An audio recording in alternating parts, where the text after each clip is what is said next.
როიშავაძის გვამი 14 აგვისტოს აქამატკოზე აჭარა გურიის ადმინისტრაციულ საზღვარზე ქახოსთან ახლოს იპოვეს. ის არის მესამე. ბურუსით მოწყული მკვლელობა აჭარაში რა მოხდა სინამდვილეში და ვინ მოკლეს სამართალდამცველებმა. პროფესიონალი სამხედრო მძვერავი თუ სამშობლოს მოღალატე.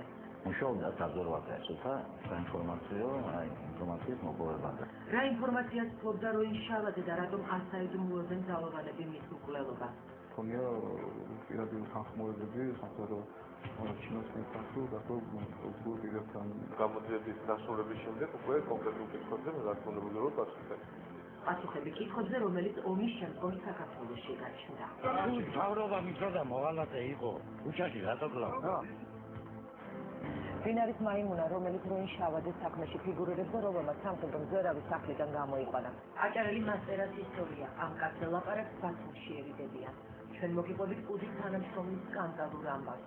გოგონას განსაკუთრებული სიცოცხლის გაუპატიურებისთვის გასამართლებული მაიმუნა კვლავ წესრიგებულია. რა შეიტანებს სახელმწიფო კრიმინალებს? პროფესიონალიზმი ის იმას, რომ ეს არის ძალიან ღირებული და თანამშრომელი ომის გაკარგვას ახდენს თანამშრომლის საქმის სამინისტროს.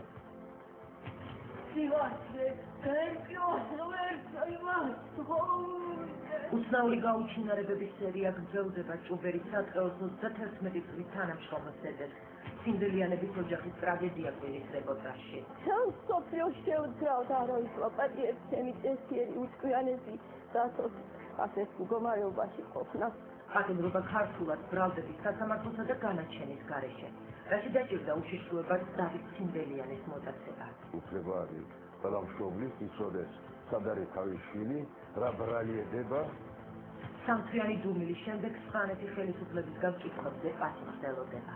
ეს არის ადამიანის უფლებების დაცვა. შეხედავს რომ მოგვიხდეს თბილისში ჩასვლა ჩამოვარდი. კიდევ ერთი ინფორმაცია ამჯერად ზუგდიდიდან. ანალოგიური გატაცება 28 აგვისტოს აქედანაც მოხდა. ნაომარი საქართველოს საფიქრო ისტორიები ნახეთ კვირას საღამოს 9 საათზე გადაცემაში კვირის რეპორტაჟი. ქალბატონო ნინო ეგება მოკლე პასუხი გასცა ძალიან ბევრი ზარადია. მინდა ერთად ქალბატონს უპასუხო რომ მე მგონი ფიქრობ ქალბატონო თქვენს გაბრაზებული უნდა იყოს დღევანდელ ხელისუფლებაზე, იმიტომ რომ დღეს ჩვენ ვართ უმძიმეს მდგომარეობაში, წავაგეთ ომი, დავტარგეთ ტერიტორიები, ვართ ბევრად უფრო რთულ ვითარებაში, ვიდრე ვიყავით ომამდე. მივიღეთ ამდენი ბევნილი გაუბედურებული ადამიანი, უგზო-უკლოდ გაკარგულები სამდღიან ომში ერთი თითქმის საქართველოს ტერიტორიაზე და მივიღეთ ხელისუფლების ცინიკური პასუხები, რომ თუმცა მოვიგეთ და რა კარგია, რომ დღეს მთელი მსოფლიო ჩვენზე ლაპარაკობს და მთელმა მსოფლიომ იცის სად არის პერევი და ახალგორი. მე მგონი რომ თქვენც უნდა იყოთ გაბრაზებული ხელისუფლებაზე. ისე რაც შეეხება თქვენს შეკითხვას, მე მინდა რომ გამოვეხმაურო ამ ქალბატონსაც და თქვენს ეთერში ვნახე ქალბატონი, რომელმაც ძალიან სასიამოვნო ქალბატონი იყო, თქვათ შორის რომ აი ურჯანაზე ხო უმშევარი დარჩაო და ამიტომა გაბრაზებულიო. საქმე ძალიან ბევრი მაქვს მინდა გითხრათ და უმუშევრობით ნამდვილად არ ვარ შეწუხებული, მაგრამ მინდა ერთი რამე შევახსენო ბატონ დავით ჩვენს ძირფას ტელემაყურებლებს. ძალიან ბევრმა ადამიანმა საუბარი დაიწყო მას შემდეგ, რაც ისინი გაანთავისუფლეს თანამდებობიდან. და მე წამოვედი ქვეყანაში მეორე პირის თანამდებობიდან და ეს იყო პრაქტიკულად უპრეცედენტო შემთხვევა.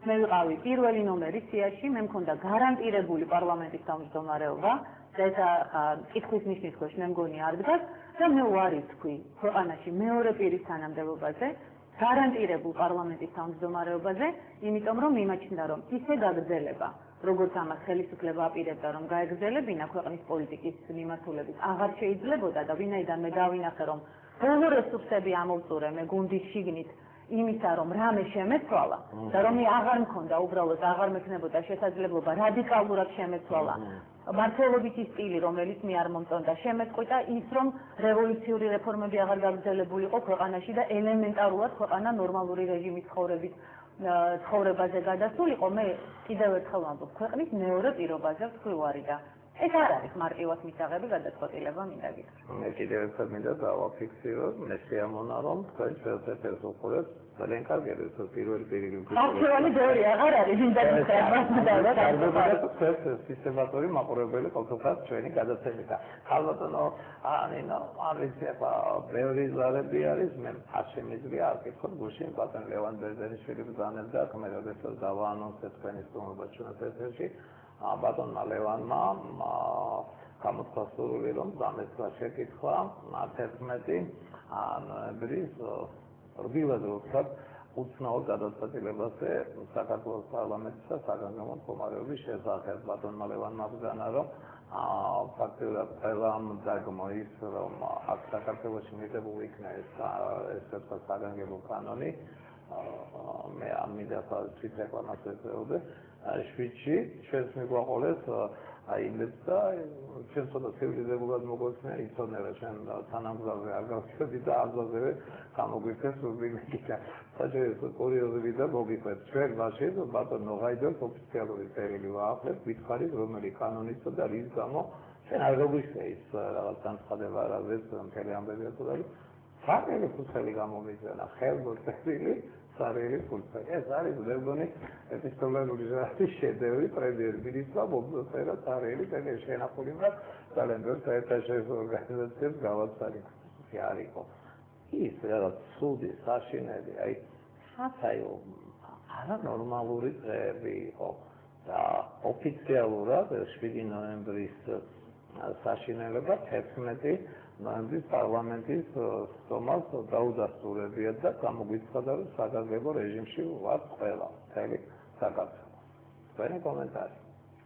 შეიძლება დავიწყე მართლა არ არის მარტივი არავისთვის არც ერთი მხრისთვის და არც ალბათ მეორე მხრისთვის 7 ნოემბერზე საუბარი ეს მართლა ძალიან მძიმე დღეები იყო ჩვენი ქვეყნის ცხოვრებაში და ძალიან მძიმე დღეები იყო პირადად ჩემთვის და ჩემს ცხოვრებაში. ხო შეიძლება ბატონ ლევანს მიუხედავად იმისა, რომ ის ძალიან ხშირად კრიტიკულია ხოლმე ჩემს მიმართ, ხან სამართლიანად, ხან ჩემის აზრით არც თუ სამართლიანად, მაგრამ ამას არ აქვს მნიშვნელობა. მინდა მადლობა გადავხადო იმისათვის, რომ ის იყო პირველი, ვინც აღნიშნა იმის თაობაზე კრიტიკის მიუხედავად, რომ 7 ნოემბრის ტრაგიკულ დღეს მე გავაღე პარლამენტის კარები და მივეცი შესაძლებლობა ადამიანებს, რომ შემოსულიყვნენ პარლამენტში, რათა თავი დაეცვათ იმ ძალიან პირველება ლევან ბერძენიშვილს გარეკოდი, ყობა დავითაშვილს ეკუთვნით, ყობამ თქვა, ლევან ამერიკანინო ბუჯარაძე, ანუ სოციალი არ ვიცი. არა, ყობას ეს მეორე ეპიზოდია. დიახ, პირველი ეპიზოდია ის, რაც მე მოგახსენეთ პარლამენტში, თქვათ ადამიანების შემოყვანასთან დაკავშირებით, როდესაც ეს კარი გაიღო და ყოველგვარი ბუნებრივია შეფერხების გარეშე ადამიანები შემოვიდნენ პარლამენტში. და რაც შეეხება ყობას, ეს იყო მეორე ეპიზოდი, მე როდესაც საბედნიეროდ მან დამირეკა, იმიტომ რომ რამდენიმე წუთით ადრე მე დამირეკეს და მითხრეს, რომ დავითაშვილი არის დაღუპული და მქონდა უმძიმესი რეაქცია და დავიწყე, ასე ვთქვათ, ძებნა ყობასი და ასე ვთქვათ, მოხერხდა ჩვენი ტელეფონის დაკავშირება. მე ვურეკავდი ყობას. არა, მე ვურეკავდი, მას გამორთული ქონდა ტელეფონი და ექსის ტელეფონით დამირეკა შემდეგ და ასე ვთქვათ, ბუნებრივია მე თქვათ ჩავთე ყველა მექანიზმი რაც შეიძლებოდა რომ ისაც შეიძლება სწრაფად დაბრუნებოდა თავის ოჯახს და ბუნებრივია ჩემს მნიშვნელოვანია რომ ადამიანები ოპონენტები ასეთ ფაქტებს არ ივიწყებენ. რაც შეეხება იქით საგანგებო მდგომარეობას და მე ბუნებრივია მინდა ამ 7 ნოემბერთან დაკავშირებით თქვა რამდენიმე სიტყვა ძალიან მძიმე დღე იყო ძალიან მძიმე დღე და მე არაერთხელ მithქვამთ იმის საუბარზე მაშინაც იმ დღეებშიც რომ ჩვენი ხელისუფლების ყველაზე დიდი შეცდომა იყო არა 7 ნოემბერი, არამედ ის, რომ ჩვენმა ხელისუფლებამ 2 ნოემბრამდე მოიყვანა ხალხი.